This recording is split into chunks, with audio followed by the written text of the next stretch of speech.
کتنے وقت بعد کسی نے اس سے اتنی نرمی اور محبت سے بات کی تھی۔ وہ تو شب و روز جھڑکیاں اور طنزیہ الفاظ ہی سننے کی عادی ہو چکی تھی۔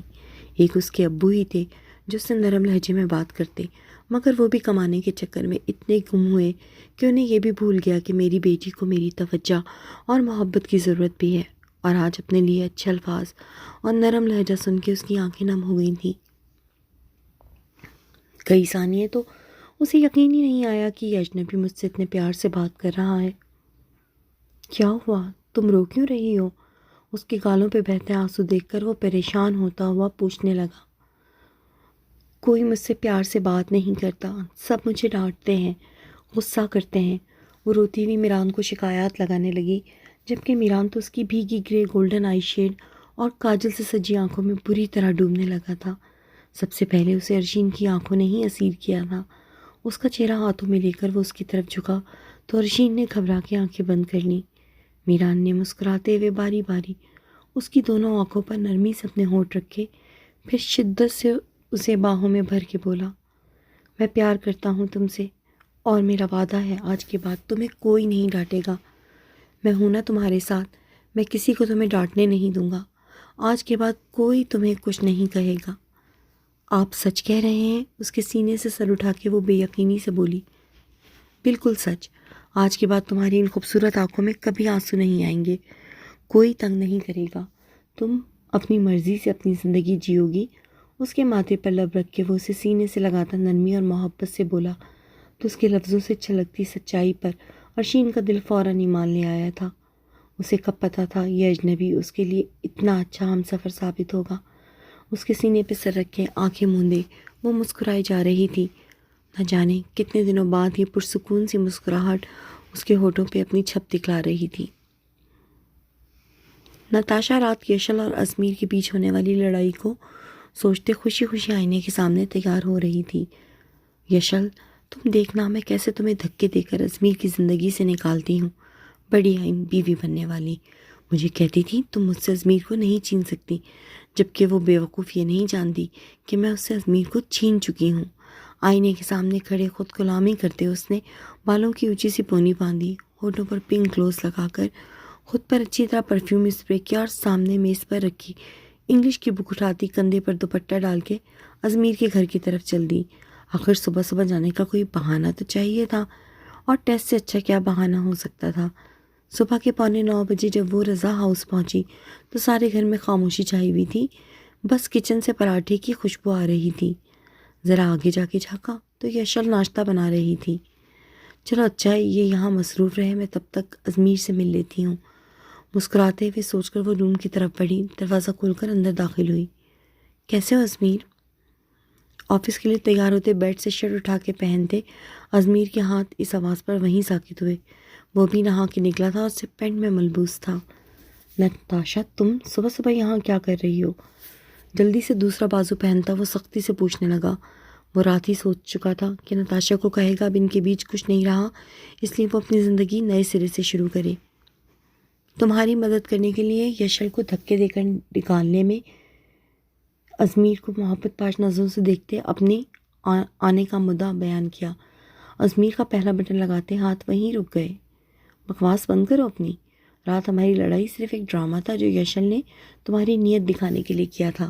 تمہاری وجہ سے میں بیوی نہیں چھوڑوں گا، دفع ہو جاؤ یہاں سے۔ اس کی دیدہ دلیری پہ وہ ہوش میں آتا درشتی سے بولا۔ کیسے نہیں طلاق دو گے؟ تمہیں دینی پڑے گی، کیونکہ میں تم سے محبت کرتی ہوں۔ اسے نکالو ہمارے بیچ سے۔ وہ قریب آتی اس کی شرٹ پکڑے ہذیانی انداز میں بولی۔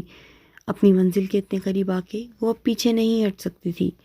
دفع ہو جاؤ یہاں سے، مجھے افسوس ہے میں تم جیسی گھٹیا لڑکی کی وجہ سے اپنی بیوی کو تکلیف دیتا رہا۔ میں گھٹیا؟ ابھی بتاتی ہوں۔ وہ غراتی ہوئی اس کی شرٹ چھوڑ کر ایک قدم دور ہوتی، بالوں کی پونی ڈھیلی کر کے پھر دونوں سائڈ سے کھینچ کر چند لٹے نکال کے اپنے دونوں ہاتھوں سے اس کی شرٹ پکڑے زور سے چلانے لگی۔ چھوڑو مجھے، آنٹی آنٹی بچائیں۔ کیا کر رہی ہو بے وقوف لڑکی، چھوڑو مجھے۔ ازمیر اس کے ہاتھ سے اپنی شرٹ نکالنے کے لیے اس کے دونوں ہاتھ چھڑکنے لگا، لیکن مضبوطی سے پکڑی گئی شرٹ چھڑا نہیں پایا۔ چھوڑو مجھے آنٹی، بچاؤ بچاؤ، نتاشا دوبارہ تیز آواز میں چلائی۔ اسی وقت یشل اور اس کے پیچھے مسز عاقب بھاگتی ہوئی کمرے میں آئیں اور ازمیر کو نتاشا کے ہاتھ پکڑے کھلی شرٹ میں دیکھنے لگیں۔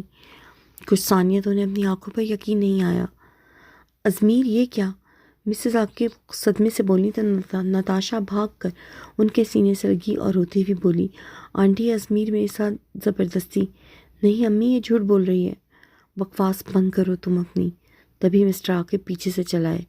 انکل انکل، اس نے میرے ساتھ۔ نتاشا سر اٹھائے انہیں دیکھ کر بولتی دوبارہ رونے لگی۔ نہیں پاپا، میں نے کچھ نہیں کیا، ازمیر نے دوبارہ اپنی صفائی دینی چاہیے۔ ازمیر سچ کہہ رہے ہیں، ان کا کوئی قصور نہیں ہے۔ یشل ازمیر کی طرف دیکھ کر مضبوط لہجے میں بولی تو سب چونک پڑے۔ یہ سب دیکھنے کے بعد بھی تم اس کی سائڈ لے رہی ہو؟ مسٹر عاقب نے طنزیہ لہجے میں پوچھا، جبکہ نتاشا فق چہرے کے ساتھ کھڑی تھی۔ یہ صرف الزام ہے، یشل ازمیر کے ساتھ جا کر کھڑے ہوتے ہوئے سکون سے بولی، جس پر ازمیر نے اسے ممنون نگاہوں سے دیکھا۔ نتاشا، سچ تم بتاؤ گی یا میں بتاؤں سب کو؟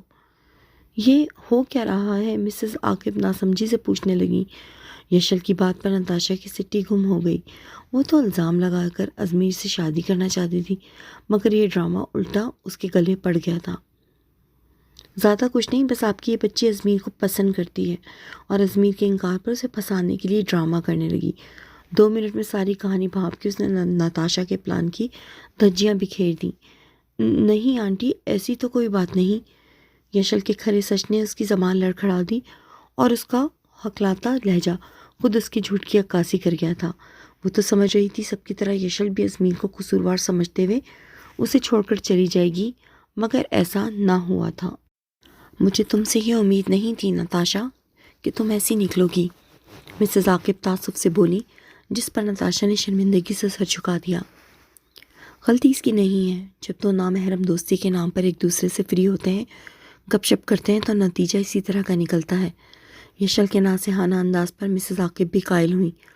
واقعی جب نتاشا کتاب اٹھائے کچھ پوچھنے کچھ سمجھنے کے نام پر آتی تو وہ ہمیشہ اس سے یہی کہتی تھیں، ہاں آ جایا کرو بیٹا، تمہارا اپنا گھر ہے۔ شروع میں تو ازمیر اسے پڑھانے کے خلاف تھا، تب وہ خود ڈانٹ کر ازمیر کو اس کی مدد کرنے کا کہتی۔ اسے ازمیر کے قریب لانے میں ان کا بھی ہاتھ تھا، جس پر اب وہ شرمندہ تھیں۔ واقعی جب ہمارے مذہب نے ہمیں نامحرم سے بات چیت تک کو منع کیا ہے، یہ کہا ہے کہ لڑکا لڑکی دوست نہیں ہو سکتے، تو ہم اس بات سے مکر کے کیوں مغرب کی اندھی تقلید میں مخالف جنس کو پہلے دوست اور پھر لور بنا لیتے ہیں، اور جب نتیجہ اچھا نہیں نکلتا تو باقی زندگی افسوس کرنے یا محبت میں دل ٹوٹ گیا، ہائے وہ بے وفا نکلا جیسے الفاظ سے زندگی کا قیمتی وقت خراب کرتے ہیں، بلکہ کچھ کمزور دل تو محبت میں خودکشی تک کر لیتے ہیں، جو غلط ہے۔ جب ہمارا مذہب ہمیں کسی کام سے روکتا ہے تو ہمارے بھلے کے لیے روکتا ہے۔ اس بات کو سمجھیں اور اپنی زندگی آسان بنائیں۔ بہرحال مسٹر عاقب اور مسز عاقب کی باتیں اور یشل کے تانے، نکل جاؤ میرے گھر سے اور میرے شوہر کی زندگی سے، سن کر نتاشا اپنی نوٹنکی بند کرتی وہاں سے روانہ ہوئی، تو مسٹر اینڈ مسز عاقب بھی اپنے کمرے کی طرف روانہ ہوئے، جبکہ لاریب کالج جانے کی وجہ سے اس ڈرامے سے محروم رہ گئی تھی۔ مجھے نہیں پتا تھا میری بیوی کو مجھ پر اتنا یقین ہے۔ روم میں اکیلا رہ جانے کے بعد ازمیر نے شوقی سے یشل کی گلے میں باہیں ڈال کر کہا، 2 ماہ سے آپ کے ساتھ رہ رہی ہوں، اگر اتنا بھی نہیں جان پائی تو کیا فائدہ اس رشتے کا؟ یشل مسکراتے ہوئے بولی۔ پھر بھی اس یقین کی وجہ، اس جواب سے ازمیر کی تسلی نہ ہوئی تو اس نے دوبارہ پوچھا، جو شخص بیڈ پر لیٹی بیوی کو اس کی پرمیشن کے بغیر نہیں چھو رہا، وہ کسی اور کے ساتھ زبردستی کیسے کر سکتا ہے؟ اب کہ اس نے اپنی یقین کی وجہ بتائی تو اس کے پوائنٹ پر ازمیر لاجواب ہو گیا۔ اب نتاشا کو بھول کے صرف اپنی بیوی پہ دھیان دیں۔ اسے سوچوں میں گم دیکھ کے یشل اس کے بال کھینچتی ہوئی بولی تو وہ ہنس کر کہنے لگا، جو حکم آپ کا مسز ازمیر، ہم تو آج سے آپ کے غلام ہو گئے۔ اس کی اس بات پر دونوں ہنس دیے۔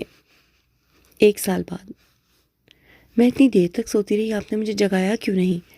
میران کے کندھے پر سرک کے سوتے ہوئے جب اس کی آنکھ کھلی تو اس نے سائڈ ٹیبل پر پڑی گھڑی میں ٹائم دیکھ کر کہا، جو صبح کے 9 بجا رہی تھی۔ اپنے نہ جگائے جانے پر وہ اب خفگی سے میران کو گھور رہی تھی، جو اس سے پہلے جاگ چکا تھا، مگر اس ڈر سے نہیں اٹھا کہ کہیں ارشین کی نیند نہ خراب ہو جائے۔ تم سو رہی تھی اور میں تمہاری نیند نہیں خراب کرنا چاہتا تھا، وہ پیار سے اس کا گال سہلا کے بولا تھا۔ میری نیند سے زیادہ ضروری آپ کا آفس ہے، میری وجہ سے آپ کو دیر ہو گئی ہے، وہ میران کا ہاتھ تھام کے افسوس سے بولی۔ آفس میرا اپنا ہے، میں وہاں دیر سے بھی جا سکتا ہوں، لیکن تمہاری نیند پوری نہ ہو یہ مجھے گوارا نہیں۔ اسے باہوں میں لیتا وہ شدت سے بولا تو ارشین مسکرا دی۔ بیتے 1 سال میں اس نے میران کی اتنی محبت دیکھی تھی کہ وہ اپنے سارے دکھ بھول گئی تھی۔ ایسی کوئی بات، کوئی فرمائش نہیں تھی جو اس کے منہ سے نکلی ہو اور میران نے پوری نہ کی ہو۔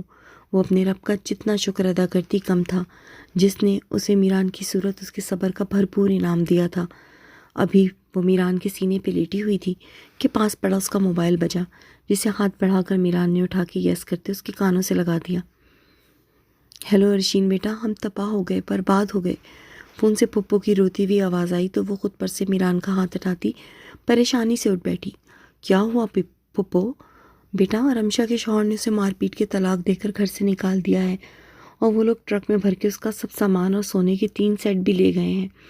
پھپھو نے روتے ہوئے خود پر بیتنے والی قیامت بتائی تو ارشین کو بہت دکھ ہوا۔ پھپھو آپ فکر نہ کریں، میں آ رہی ہوں، اس نے تسلی دے کر فون رکھا اور میران کو سب بتانے لگی۔ ارشین کی قیمت لگا کے ساجدہ بیگم نے اپنی بیٹی کے لیے جو خوشیاں خریدنی چاہییں وہ انہیں راس نہ آئی تھیں، جبکہ ارشین کو رب نے میران کی صورت میں خوبصورت ہمسفر دے کر ہر محرومی کا ازالہ کر دیا تھا۔ میران، مجھے پھپھو کے پاس ابھی جانا ہے، وہ بہت رو رہی تھی۔ ارشین نے میران کو دونوں کندھوں سے پکڑتے شدت سے کہا۔ ہاں ہاں کیوں نہیں، ضرور چلی جانا، لیکن پہلے ناشتہ تو کر لو۔ اس کا پریشان چہرہ دونوں ہاتھوں میں تھامے میران محبت سے بولا۔ نہیں، میرا کچھ کھانے کو دل نہیں چاہ رہا، بس مجھے ابھی جانا ہے۔ وہ حساس لڑکی پھپھو کی تکلیف کو سنتے ہی انتہائی پریشان ہو گئی تھی۔ بس نہیں چل رہا تھا اڑ کے ان کے پاس پہنچ جائے۔ جب تک ناشتہ نہیں کرو گی نہیں لے کے جاؤں گا۔ میران اسے بھوکے پیٹ بھیجنے کو کسی صورت تیار نہ تھا۔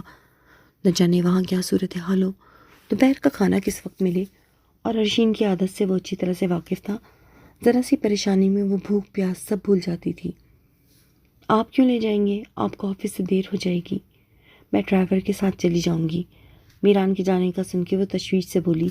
10 بجنے والے تھے، وہ آفس سے لیٹ ہو رہا تھا، لیکن اسے پرواہ نہیں تھی۔ نہیں، بالکل نہیں، میں خود تمہیں چھوڑنے جاؤں گا، اس طرح تو کچھ وقت تمہارے ساتھ گزار لوں گا، ورنہ تو آفس میں سارا دن اکیلے ہی رہنا پڑتا ہے۔ وہ بے چارگی سے بولا تو ارشین شرما گئی۔ 1 سال ہو گیا تھا ان کی شادی کو، مگر میران کی محبت ایسی تھی جیسے کل ہی ارشین اس کی زندگی میں آئی ہو۔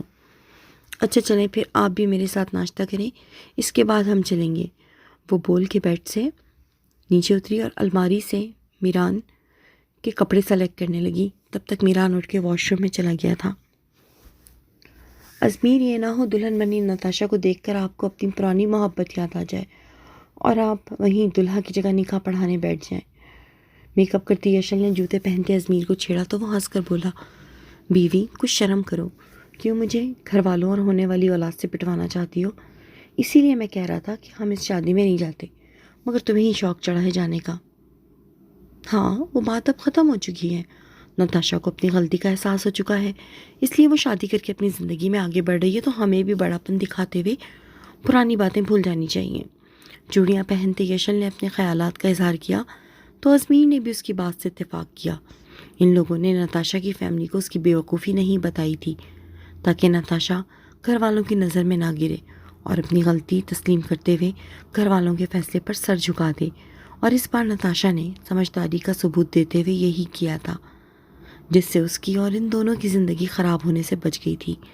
تبھی آج ہنستے مسکراتے ازمیر یشل کے گرد بازو پھیلائے اسے آہستہ آہستہ سیڑھیاں اترنے میں مدد دیتا باہر کی طرف بڑھ رہا تھا، کیونکہ 7 منتھ کی پریگننسی کی وجہ سے یشل کا وجود کافی بھاری ہو گیا تھا اور وہ ازمیر کے سہارے چلتی اپنی ماضی کی نہ ہونے والی سوتن کو ہنسی خوشی ودا کرنے جا رہی تھی، کیونکہ اپنی نرمی اور محبت سے وہ ازمیر کا دل مکمل طور پہ جیت چکی تھی۔ جاری ہے۔ تو جناب آج کے لیے بس اتنا ہی، جلد ملیں گے اگلی نئی دھماکے دار قصے کے ساتھ۔ جلدی سے ویڈیو کو لائک کیجیے اور کمنٹس میں بتائیے کہانی کیسے لگی۔ جلد ملیں گے، تب تک کے لیے اللہ حافظ۔